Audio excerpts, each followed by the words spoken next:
consumer pressure. Now, we cannot apply that same consumer pressure to the pharmaceutical industry for obvious reasons.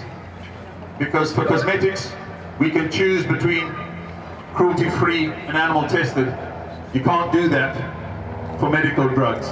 So we have to use a different strategy. And that strategy is to make the shareholders of the pharmaceutical companies aware of what's happening.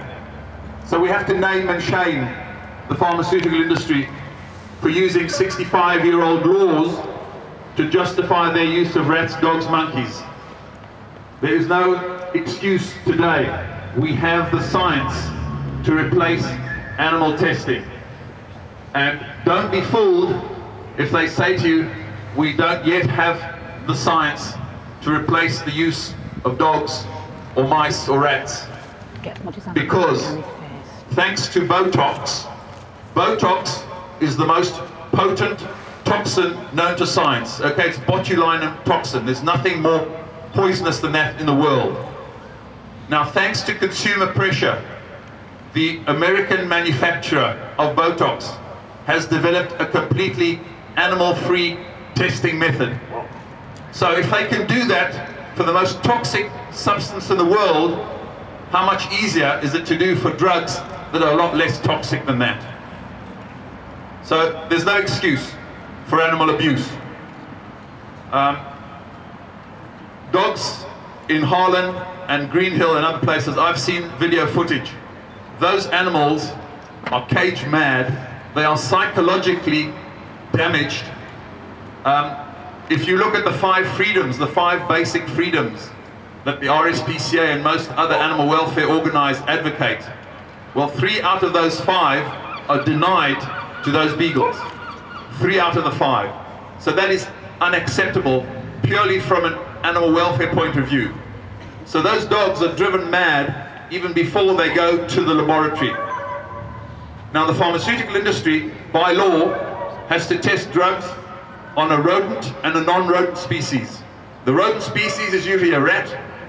The non-rodent species can be either a dog, a pig, or a monkey. The reason they choose the dog is not for scientific reasons, it's for convenience.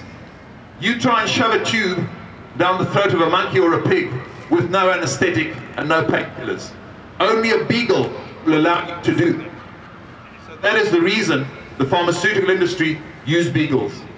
I, as a veterinary surgeon, I will not treat a monkey. I will send, if somebody has I can't say a pet monkey, but let's say in a zoo, I will not touch that monkey. I will ask a vet who specializes in monkey medicine to treat that monkey, because a monkey and a dog are so very different.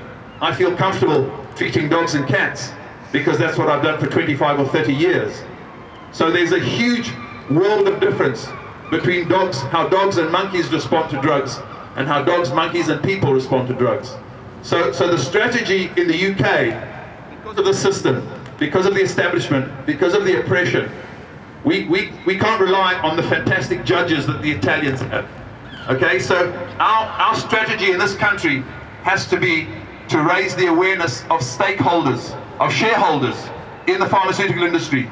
Name and shame the drug companies. Once those drug shares start to dip, I promise you, they will come up with the non-animal testing methods overnight. Thank you very much.